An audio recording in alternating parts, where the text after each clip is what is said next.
দেশের বর্তমান যে পরিস্থিতি, সেই পরিস্থিতিতে একটি রাজনৈতিক শক্তির উত্থানের জন্য আমার রাজপথে থাকা প্রয়োজন।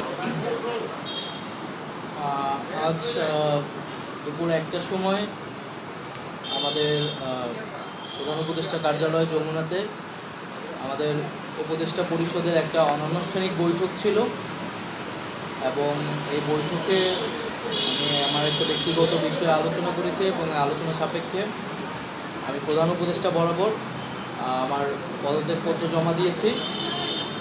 আমার যেই দুটি মন্ত্রণালয় ছিল, তথ্য ও সম্প্রচার এবং ডাক, টেলিযোগাযোগ এবং তথ্য প্রযুক্তি, দুটি মন্ত্রণালয়ের দায়িত্ব থেকে আমি ইস্তফা দিয়েছি। এছাড়াও এই জুলাই ফাউন্ডেশন, জুলাই শহীদ স্মৃতি ফাউন্ডেশন সহ সরকারের যেই সকল কমিটিতে আমি ছিলাম, এই সকল কমিটি থেকে আমি একই সাথে ইস্তফা আমার হচ্ছে। Walton Washing Machine, simplifying life with hassle-free washing. মূলত একটি গণ অভ্যুত্থানের প্রেক্ষিতে 8ই আগস্ট আমরা গণ অভ্যুত্থানের প্রতিনিধি হিসেবে প্রথমে 2 জন এবং পরবর্তীতে আরও একজন, 3 জন অন্তর্বর্তী সরকারে দায়িত্ব নেই অন্যান্য উপদেষ্টাবৃন্দের সাথে।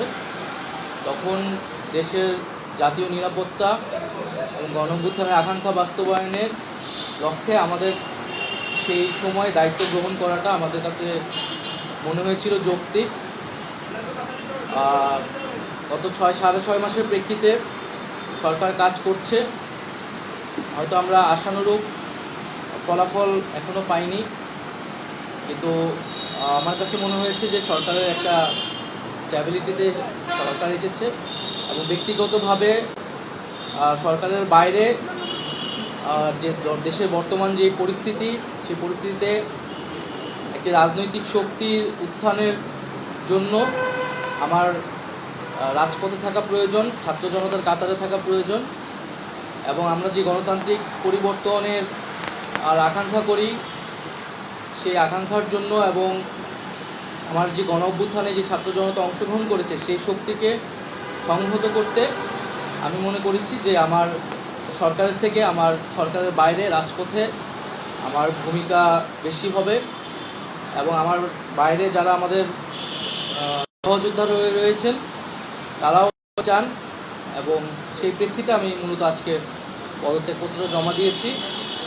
গত 6 মাসে আমি আমার জায়গা থেকে চেষ্টা করেছি কাজ করে যাওয়ার।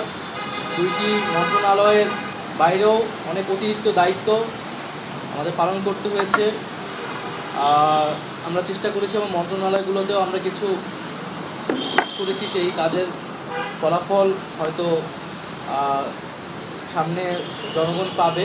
6 মাস খুবই কম সময়, তারপরও আমি চেষ্টা করেছি আমার কাজ আর ফলাফল সেটা জনগণ মূল্যায়ন করবে। তো আজকে থেকে মূলত আমি সরকারের আর কোনো দায়িত্বে নেই, এটি মূলত বলার জন্য আপনাদেরকে আজকে। পরে দায়িত্ব নেবে এটা আসলে ক্যাবিনেটে, পরবর্তীতে এটা ক্যাবিনেট ঠিক করবে, উপদেষ্টা পরিষদে ঠিক করবে। আর আমি আমার জায়গা থেকে মনে করেছি আমার বাইরের প্রয়োজন, বাট এখনও আমাদের গণ অভ্যুত্থানের আকাঙ্ক্ষা তো বাস্তবায়িত হয়নি। বিচার এবং সংস্কারের যে প্রতিশ্রুতি নিয়ে এই সরকার গঠিত হয়েছিল, ছাত্ররা এসেছিল, সেই প্রতিশ্রুতি পূরণে অন্য যে 2 জন রয়েছে তারা মনে করছে তাদের সরকারে এখনও দায়িত্ব রয়েছে, তারা এখনও সরকারে থেকেই জনগণকে সার্ভ করবে। তারা যদি রাজনীতি করার প্রয়োজন বোধ করে তারা তখন হয়তো সরকার ছেড়ে দেবে। আমাদের তো অনেক সীমাবদ্ধতা ছিলই, আমরা সেই সীমাবদ্ধতাগুলো কাটানোর চেষ্টা করেছি সবসময় এবং এখানে সীমাবদ্ধতা ছিল, আমলাতান্ত্রিক জটিলতা ছিল।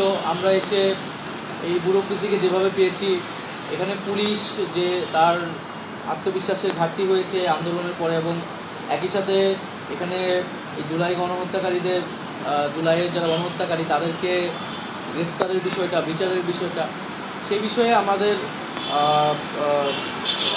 কিছু সীমাবদ্ধতা থাকা সত্ত্বেও আমরা কাজ করেছি। আমি জনপ্রশাসন কমিটির একটা দায়িত্বে 2 সপ্তাহের মতো ছিলাম।